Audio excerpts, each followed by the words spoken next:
Celebrating 30 years of phenomenal trend forecasting, 5 times a week, Monday through Friday. Here's Gerald Celente with today's trends in the news.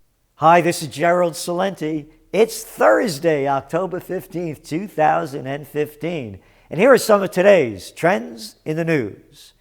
On the market front, hey, yesterday was a down day. Well, today's another day. It was an up day. All across the board. Hey, Dow closed up over 200. Shanghai up over 2%. Gold was way up, even opened up and stayed up. And oil was way down. Now it's mixed. So, Dow closes up triple digits as rate hike expectations fade. Yay! More zero interest rate policy. Keep that game going. Let those gamblers step right up, borrow your money. It doesn't cost you anything. Lay it down on the table. U.S. stocks closed more than 1% higher Thursday as financial stocks rallied and mostly soft economic data supported the case for a rate hike delay. Soft economic data. That doesn't mean anything. We got to keep Ponzi going. It hasn't helped the economy. It's only helped the equity markets.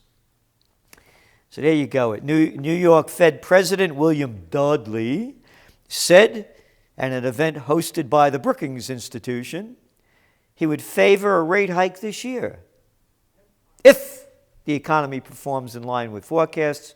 However, he said recent economic news did not suggest that. He said it really suggested an economic slowdown.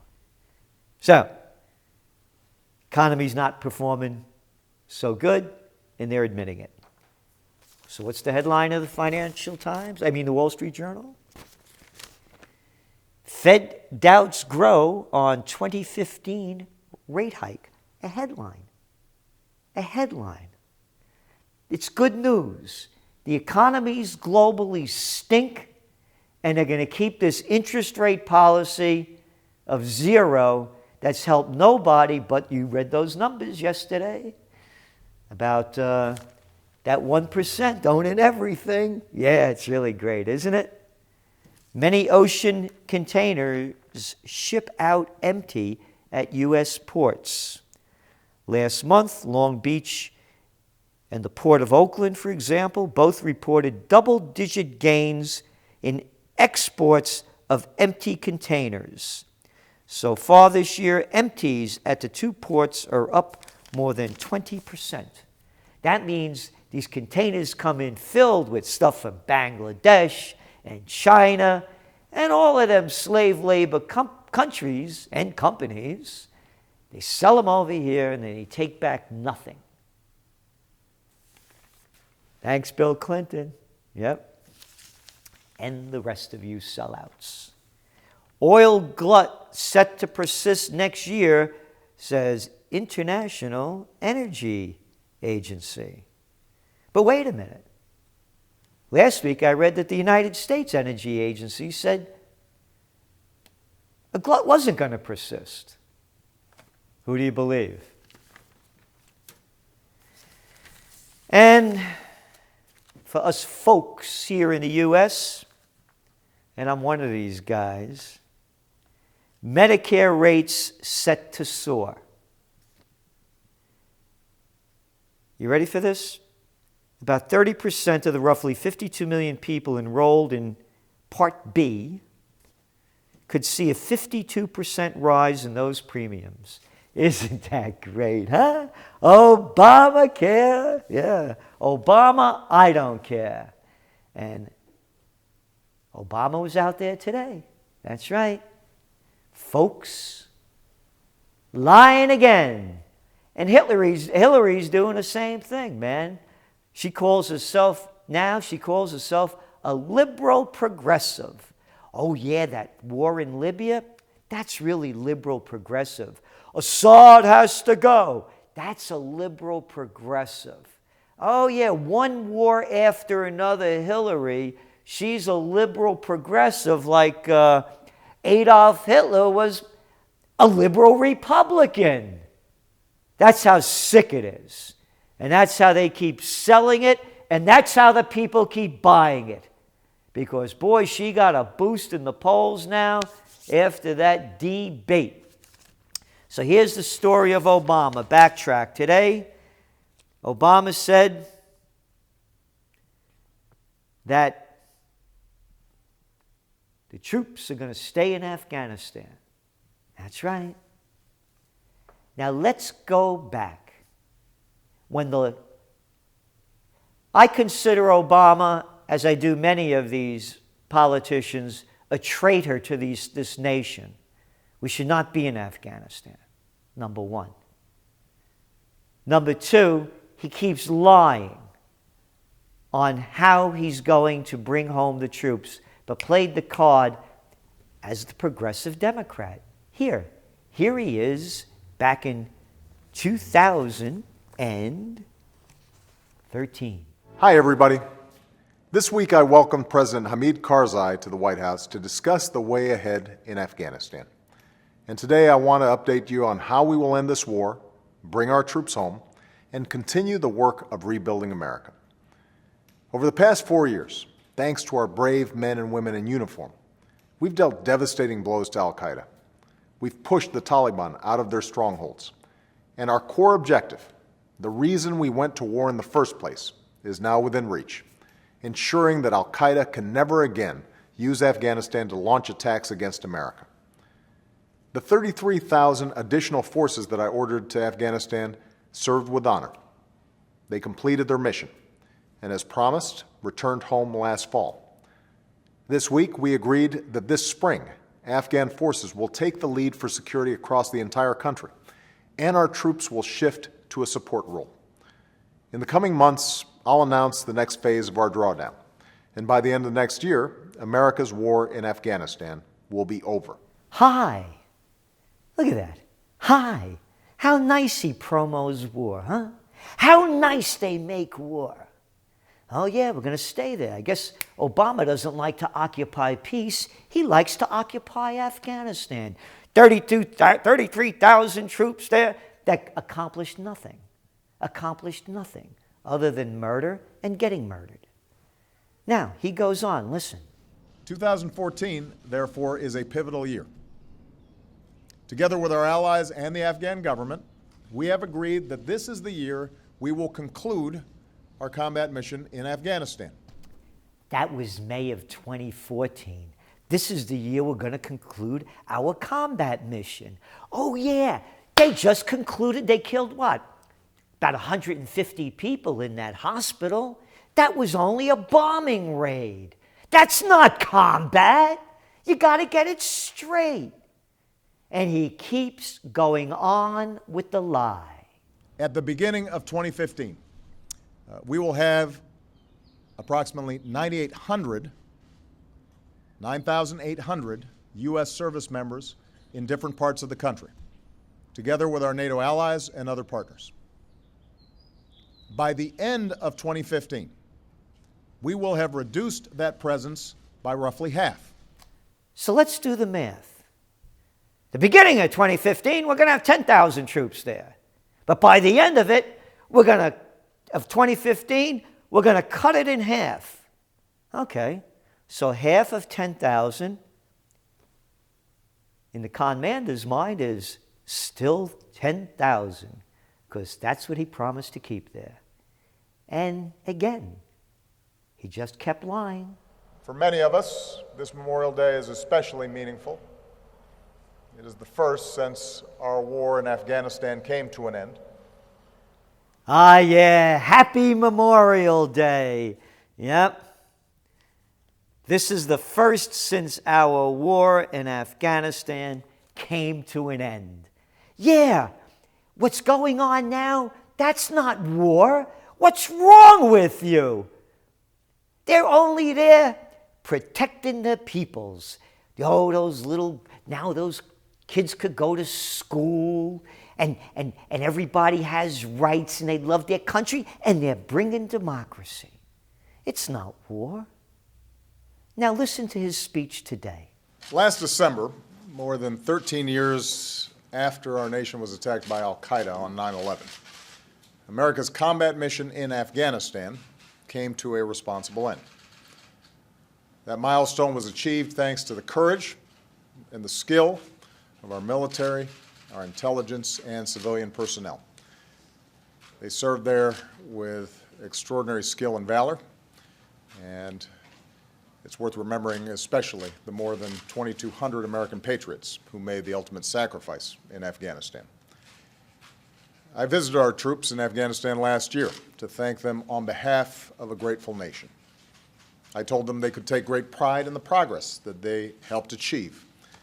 They struck devastating blows against the al-Qaeda leadership in the tribal regions, delivered justice to Osama bin Laden, prevented terrorist attacks, and saved American lives.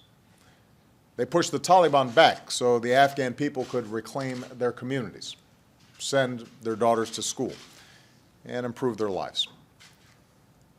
Our troops trained Afghan forces so they could take the lead for their own security and protect Afghans as they voted in historic elections, leading to the first democratic transfer of power in their country's history. Today, American forces no longer patrol Afghan villages or valleys. Our troops are not engaged in major ground combat against the Taliban.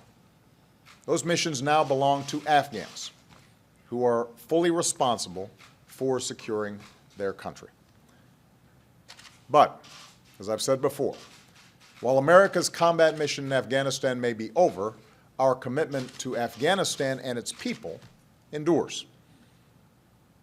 As Commander-in-Chief, I will not allow Afghanistan to be used as safe haven for terrorists to attack our nation again. Yeah, he goes on. It's worth remembering especially the more than 2,200 American patriots who made the ultimate sacrifice in Afghanistan. This is not an ultimate sacrifice. I don't know who came up with this term. We have here the TrendsJournals. Go to this issue. This is the summer of 2014. I wrote a whole piece here and broke it down. Boogeymen, terrorists, and evildoers. To lead a nation to war, just stoke up enough fear and provide an easy target for hatred. And I began it by saying only a madman would speak these words, only frightened people would believe them, and believe they did. Scared to death, Americans were dumbstruck by terror.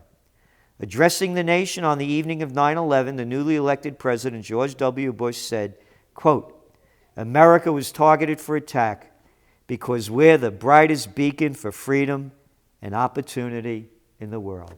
Remember that, huh? And it goes on. Read this. Go back to TrendsJournal, spring 2010. The Afghan War. Days after 9/11, in a briefing to Pentagon employees, President Bush laid the groundwork. All I can tell you is that Osama bin Laden is a prime suspect, and the people who house him, encourage him, provide food, comfort, and money are on notice. He vowed to find those, quote, evildoers, those barbaric people who attacked our country, to smoke them out, get them running, and find them and hunt them down. Asked by a reporter if he wanted bin Laden dead, Mr. Bush said, I want justice. I just remember when I was a kid, I remember that they used to put out there in the Old West a wanted poster. This is coming from your president. When I was a kid, drinking Ovaltine and going to the movies at the RKO, they used to have these movies with John Wayne and a wanted poster.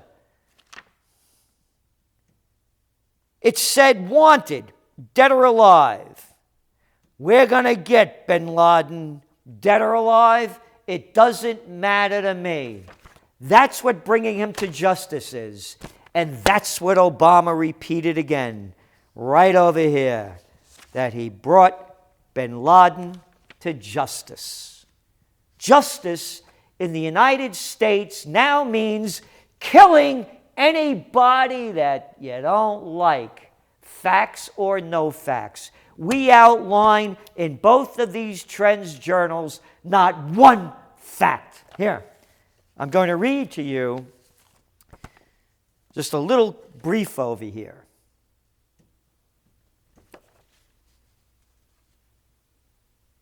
U.S. vows to give world proof. The United States, setting the stage to retaliate against suspected terrorist Osama bin Laden and his Afghan protectors, pledged Sunday to prove his guilt to the world soon while proceeding with its military buildup in the region. Quote, in the near future, we will be able to put out a document that will describe quite clearly the evidence that we have linking him to the attack. You know who said that? Little Colin Powell, the same guy that lied us into the Iraq War. You remember his little vessels of bullshit that proved that Saddam Hussein had weapons of mass destruction and ties to Al-Qaeda? Yeah. This is September 23rd, 2001. As for proof for tribunals, there would be none. I go on. The position of the two countries is very different, said Abdul Salam Saif, the Taliban's ambassador to Pakistan. They are thinking of direct attacks. We are thinking of negotiation. They have provided no evidence. They don't need to provide evidence, just like they don't need to provide evidence to kill people with drone attacks. So, Obama wants to occupy Afghanistan. Look what they did. He did to Libya. How about pulling back the Nobel Peace Prize for this guy? Oh, and all you little liberals, you won't hear a peep from you. That's right. Wars keep going. And if we don't stop it, Occupy war is going to be the major trend for 2016. This is Gerald Celente, and that's some of today's trends in the news.